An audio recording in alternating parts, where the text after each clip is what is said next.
Welcome to The Source, where we combine the headlines with in-depth conversations with the newsmakers themselves. I'm Pinky Webb. Today on the program, the Quezon City Police finally releases the body of slain Anakpawis party list leader Randy Echanis to his family, but the quest for justice on the death of the former peace consultant is far from over. As senators uncover more alleged corruption activities in PhilHealth, lawmakers are calling for a change in its entire leadership. One senator even asks, where is Health Secretary Francisco Duque in all of these?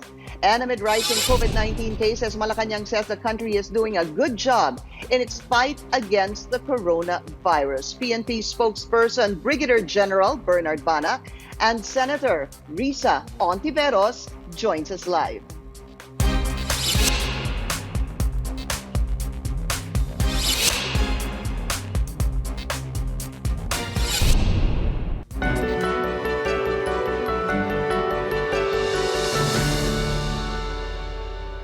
The body of slain activist Randy Echanis was finally released to his family Wednesday night. Quezon City Police District Director Brigadier General Ronnie Montejo apologized for the delay. He said they had to verify the body's identity first. The family of Randy has requested for an independent autopsy of his remains led by the Commission on Human Rights. Let's go straight to the source of the story. We have Philippine National Police spokesperson, Brigadier General Bernard Banac. General Banac, welcome to the source and thank you for your time.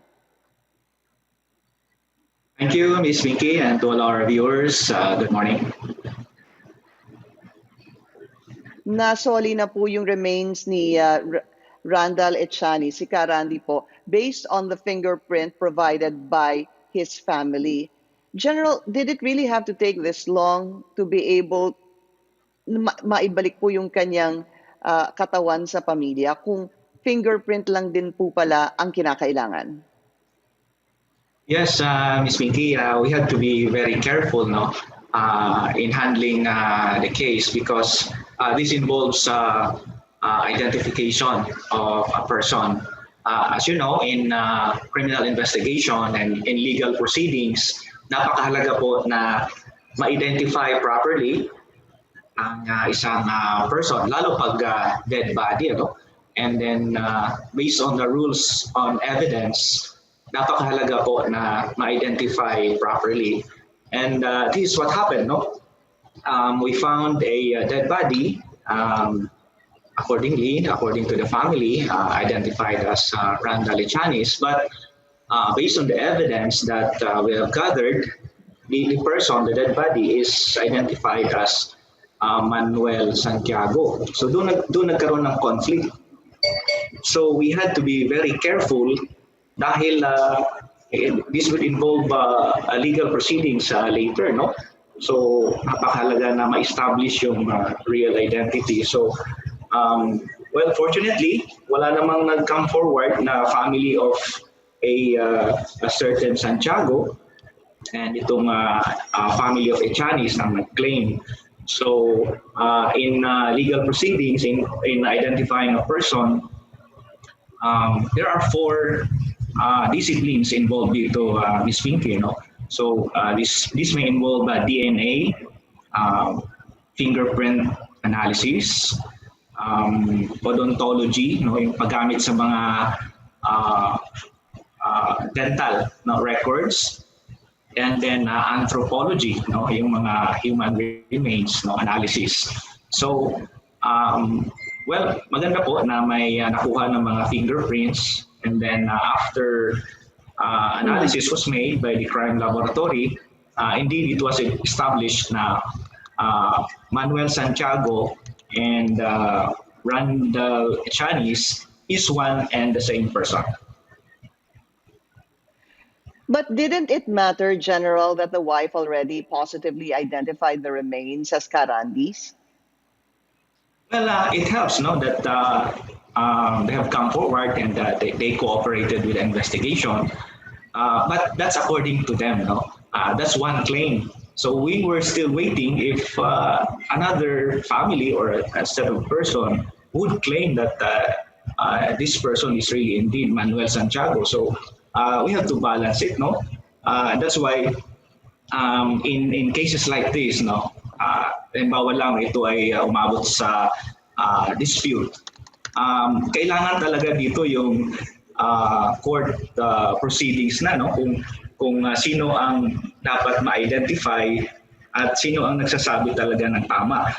Pero based on the investigation and the analysis of QCPD, since wala namang nag-come forward from or walang claimants from the side of the Santiago, and na-prove naman na through fingerprint analysis, indeed, it was Randy Echanis, based on the fingerprints submitted by the family of Echanis. So they have decided to release the body to the family of Echanis. But I guess the question, General, is, okay, there was an identification that it was a Manuel Santiago, but you have somebody, a wife, who positively identifies the remains. And you're saying that you're waiting possibly for baka meron pa pong ibang pamilya na mag-claim nito. But the second point there, sir, is if the fingerprint was necessary to be able to identify the remains, why didn't the police just ask for a copy, possibly, of an identification card with a possible fingerprint or thumb mark? And why did they have to get the cadaver from where the family wanted it, dun sa funeral home, and take it to another funeral home? Yes, because there was still an investigation ongoing. And according to QCPD, that investigation was ongoing, and the family of Echanis had no authority to get the cadaver from the funeral parlor. So in a way, that's causing obstruction to the ongoing investigation. So that's the reason why they had to pull out, recover the body para hindi ma-disturb yung investigation nila. And then it took some time for the family also to coordinate or submit all those evidences and proofs to the investigation unit. And after some time, they had to submit all these proofs for analysis by the crime laboratory.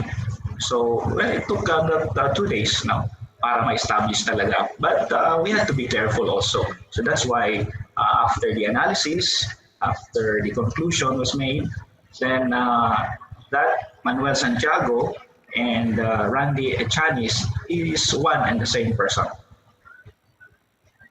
But it still doesn't answer, General, I hope you don't mind the question, why they had to take the cadaver from the family. Because if it was positively identified by the wife, sir, and the police is saying there could be the remains could be possibly somebody else's, couldn't they just have asked the family for any identification, as I mentioned a while ago, sir, thumb mark, identification card with the thumb mark, and possibly cross-check this with that of the body of Karandi, sir? I mean, would it have been difficult to do that right there and then?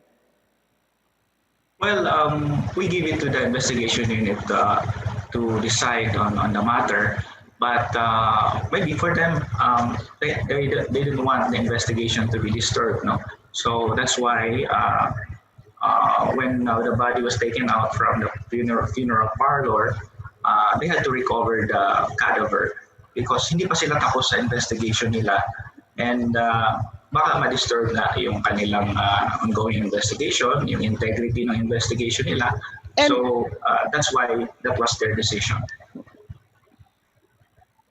And what kind of ongoing investigation was necessary for them to be able to retrieve the cadaver from the family, sir? Well, that involves looking out for other possible claimants if there would be in case.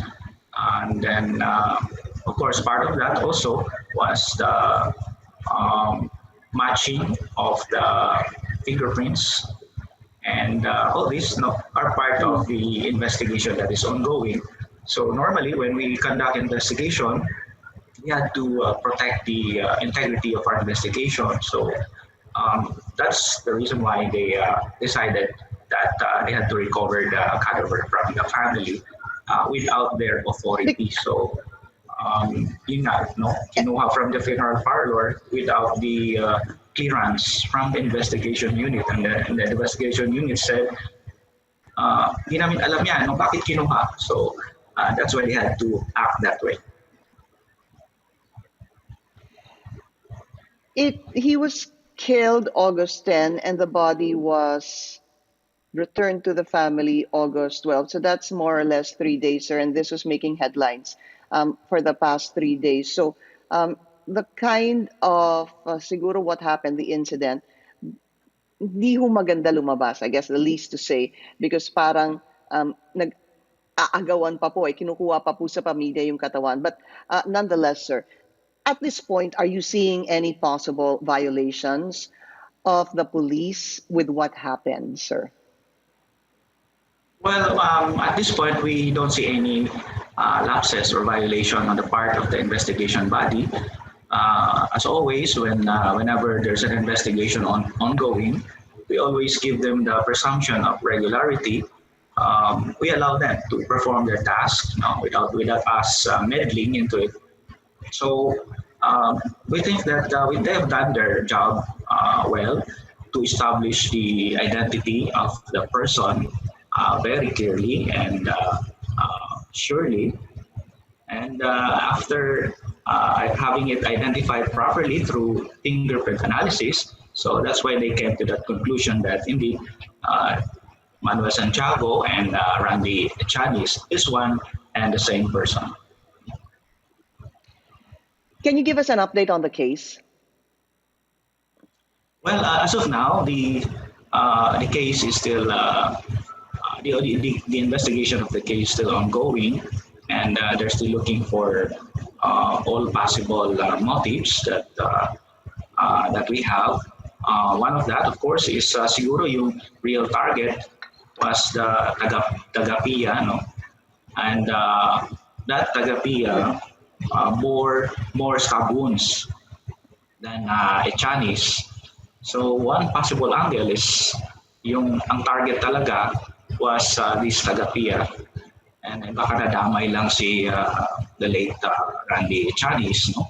So another angle, of course, is yung personal grudge, no? We don't know yet kung may mga nakaaway.